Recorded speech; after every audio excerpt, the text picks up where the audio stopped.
Ambati Silks, Kanchipuram Saree Store, now in Vijayawada. Exclusive Pattu Sarees, Salwas and Lehengas.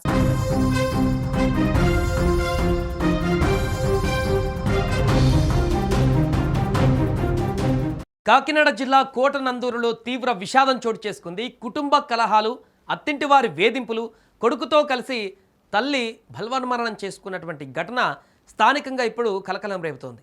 Anakapalli జిల్లా నర్సీపట్నం నియోజకవర్గం పెద్ద బొడ్డేపల్లి గ్రామానికి చెందినటువంటి ఒడిశల భాగ్యలక్ష్మి, ఆమె కుమారుడు సాయి ఈశాన్ మృతదేహాలు కాకినాడ జిల్లా కోటనందూరు మండలం కాకరాపల్లి సమీపంలోని తమ్మయ్య చెరువులో కనిపించడం ఇప్పుడు తీవ్రంగా అక్కడ కలకలం రేపుతున్నాయి.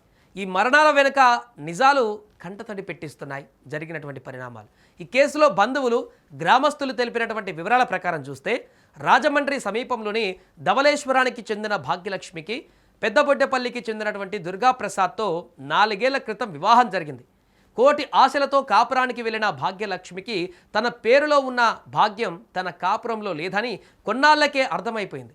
నిత్యం ఏవో గొడవలు, అత్తగారు లేనప్పటికీ మామ, 2 ఆడపడుచులు, భర్త పెట్టే టార్చర్ను ఆమె భరిస్తూ వస్తుంది. ఆడపడుచులకు పెళ్ళైనా వారు గ్రామంలోనే ఉంటూ నిత్యం ఇంటికి వస్తూ భాగ్యలక్ష్మిని అనేక వేధింపులకు గురి చేసినట్టుగా తెలిసింది. పెళ్ళైన 4 ఏళ్లలో భర్త దుర్గాప్రసాద్తో భాగ్యలక్ష్మి ఓ 5-6 నెలలు మాత్రమే ఆనందంగా ఉంది.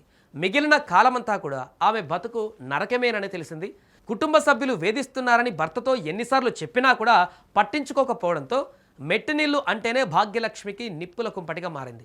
ఈ క్రమంలో ఆమె 5-6 సార్లు పుట్టింటికి వెళ్ళింది. ఈ 4 ఏళ్లలో ఎన్నోసార్లు పెద్దలు జోక్యం చేసుకొని సర్ది చెప్పినా కూడా కాపురం కుదుటపడలేదు. ఇక బతకడం తన వల్ల కాదనుకుందో, భవిష్యత్తు మీద ఆశ చంపుకుందో తెలియదు, కానీ కఠినమైన నిర్ణయం తీసుకుంది. కన్నబిడ్డతో పాటు తనువు చాలించింది ఆ మహిళ.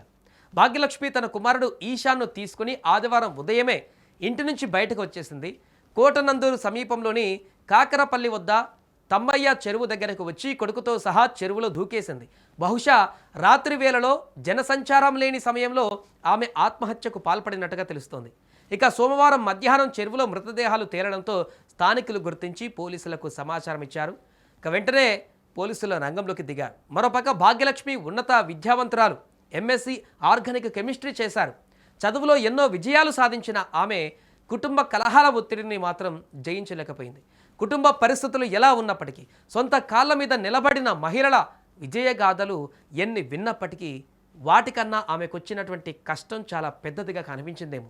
అందుకే అల్లారు ముద్దుగా పెంచుకుంటున్న కొడుకు ప్రాణాన్ని సైతం తీసేంత కఠిన నిర్ణయం తీసుకోగలిగింది.